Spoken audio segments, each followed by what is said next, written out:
Hello दोस्तों, आज हम जियोग्राफी के टॉप 50 क्वेश्चन हम करेंगे विथ एक्सप्लेनेशन के साथ करेंगे। हम एक्सप्लेनेशन के साथ करेंगे। मेरे चैनल का नाम है द एग्जाम वर्स। चैनल को आप सब्सक्राइब जरूर कर दीजिएगा और वीडियो अच्छा लग रहा हो तो लाइक जरूर कर दीजिएगा। चलिए हम पहला नंबर क्वेश्चन से शुरू करते हैं। पहला में देखिए क्या दिया हुआ है। पहला में देखिए हम कलर चेंज कर देते हैं पेन का। हाँ, तो चलिए अब शुरू करते हैं पहला नंबर क्वेश्चन से। पहला क्वेश्चन देखिए, विषुवत रेखा के सर्वाधिक निकट भारत का कौन सा स्थान। विषुवत रेखा के सर्वाधिक निकट भारत का पिगमेलियन पॉइंट है। व्याख्या देखिए क्या दिया हुआ है। पिगमेलियन पॉइंट निकोबार द्वीप समूह में है और भारत का इक्वेटर के सबसे नज़दीक है। भारत का इक्वेटर के सबसे नज़दीक है। पिगमेलियन पॉइंट जो है वो हमारा विषुवत रेखा का सबसे सर्वाधिक निकट है। तो चलिए हम दूसरा नंबर क्वेश्चन करेंगे। दूसरा नंबर क्वेश्चन देखिए, दक्कन के पास दो द्वीपों के बीच है।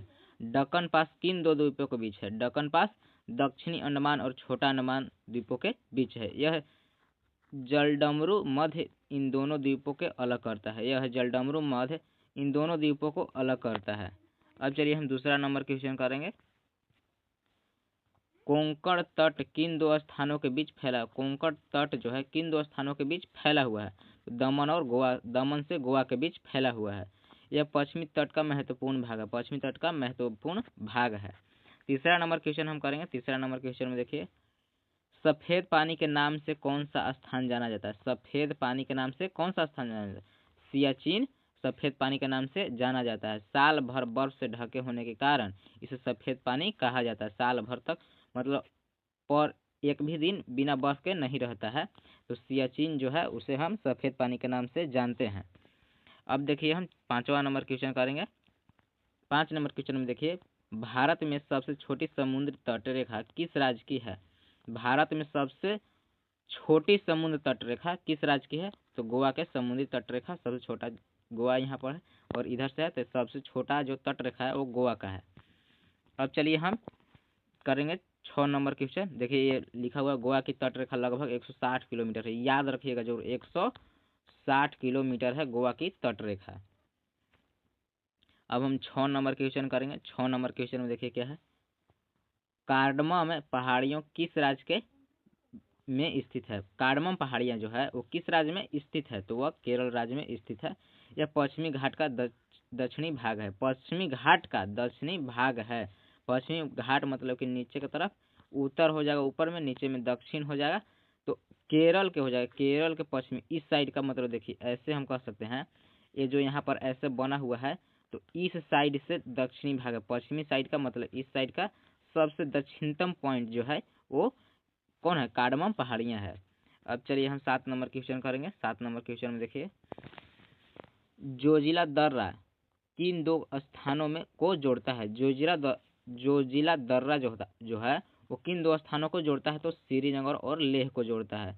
यह लद्दाख क्षेत्र की प्रमुख कड़ी है। लद्दाख जो क्षेत्र है वो उसका प्रमुख कड़ी है। मतलब श्रीनगर है, इधर जम्मू कश्मीर हो जाएगा और इधर लद्दाख हो जाएगा।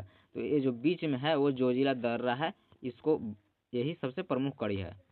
अब चलिए हम 8 नंबर क्वेश्चन करेंगे। 8 नंबर क्वेश्चन देखिए, छोटा नागपुर पठार की सबसे ऊंची चोटी कौन सी है। छोटा नागपुर जो पठार है सबसे ऊंची चोटी कौन सी है।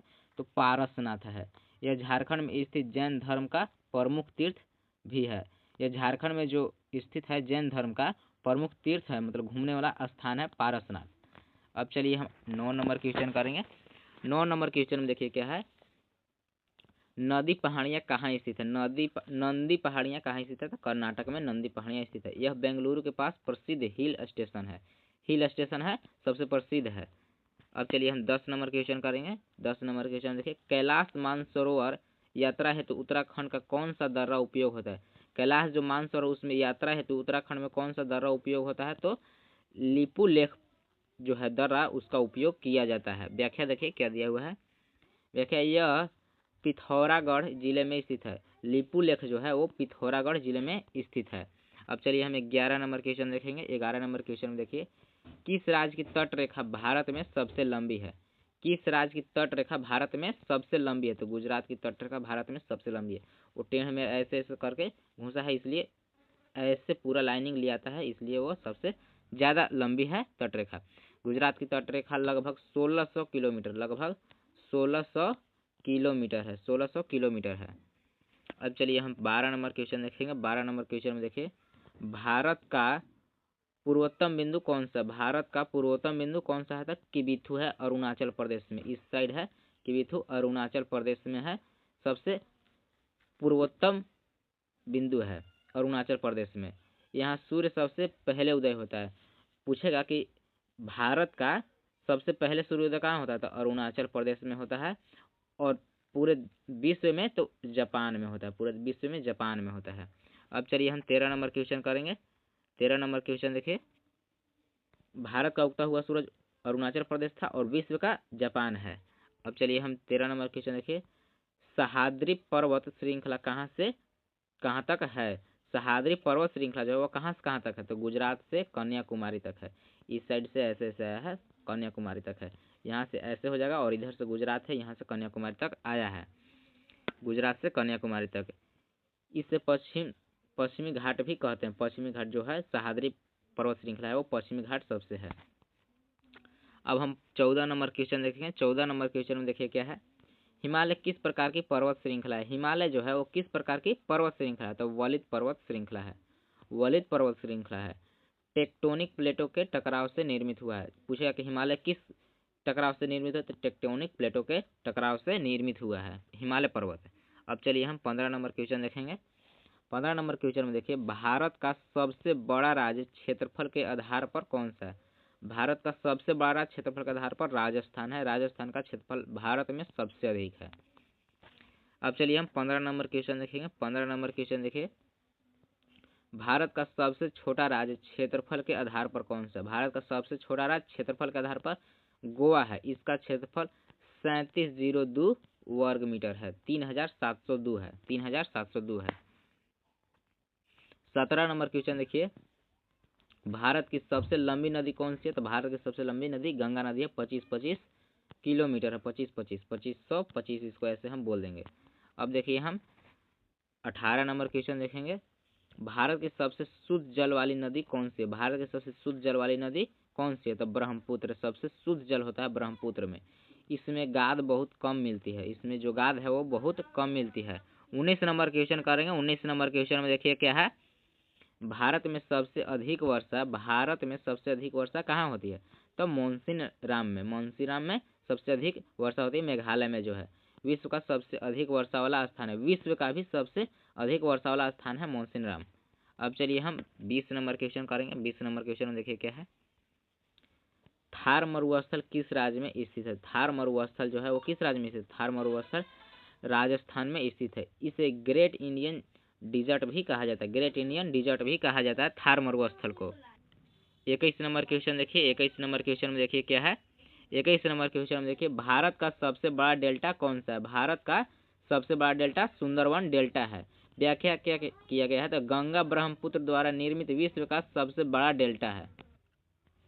गंगा ब्रह्मपुत्र द्वारा निर्मित विश्व का सबसे बड़ा डेल्टा है सुंदरवन डेल्टा, जो पश्चिम बंगाल में है, WB में है। अब चलिए हम 22 नंबर क्वेश्चन करेंगे। 22 नंबर क्वेश्चन में देखिए क्या है, भारत का राइस बाउल किस क्षेत्र को कहा जाता है? राइस बाउल जो है किस क्षेत्र को कहा जाता है? कृष्णा गोदावरी डेल्टा को राइस बाउल कहा जाता है। भारत का rice bowl Krishna Godavari delta को कहा जाता है। यहाँ धान का उत्पादन अत्यधिक होता है। कृष्णा गोदावरी डेल्टा पर धान का उत्पादन सबसे अधिक होता है। अब चलिए हम 23 नंबर क्वेश्चन करेंगे। 23 नंबर क्वेश्चन देखिए, सतपुड़ा पर्वत कहाँ स्थित है? सतपुड़ा पर्वत मध्य भारत में स्थित है। विंध्य और सतपुड़ा के बीच नर्मदा बहती है। विंध्य जो है, विंध्य और सतपुड़ा के बीच नर्मदा नदी बहती है, नर्मदा नदी बहती है। अब चलिए हम 24 नंबर क्वेश्चन करेंगे। 24 नंबर क्वेश्चन में देखिए, नीलगिरी पहाड़ियाँ किसके संगम पर बनती है? तो पश्चिमी घाट और पूर्वी घाट के संगम पर, और संगम मतलब मिलान पर बनती है। व्याख्या, दक्षिण भारत की सबसे प्रमुख पर्वतमाला है ये नीलगिरी पहाड़ियाँ है। अब चलिए हम 25 नंबर क्वेश्चन करेंगे। 25 नंबर क्वेश्चन में देखिए क्या है, तूतनकोरिन बंदरगाह किस राज्य में है? तूतनकोरिन बंदरगाह तमिलनाडु में स्थित है। इसे VOC पोर्ट भी कहा जाता है, VOC पोर्ट भी कहा जाता है, VOC पोर्ट भी कहा जाता है। तूतनकोरिन बंदरगाह को VOC VOC पोर्ट भी कहा जाता है। तो आज के लिए इतना ही दोस्तों, बाकी के क्वेश्चन जो 26 से 50 तक है वो हम कल करेंगे। तो चैनल को जरूर सब्सक्राइब कर दीजिएगा और वीडियो को लाइक जरूर कर दीजिएगा। अगर जो क्वेश्चन है वो इम्पोर्टेंट होगा तो आप वीडियो को जरूर लाइक कर दीजिएगा। और क्वेश्चन हम इतना इम्पोर्टेंट चुन के लाते हैं, एक एक क्वेश्चन को खोजने में बहुत मेहनत लगती है, तो वीडियो को जरूर लाइक कर दीजिएगा। थैंक्स दोस्तों।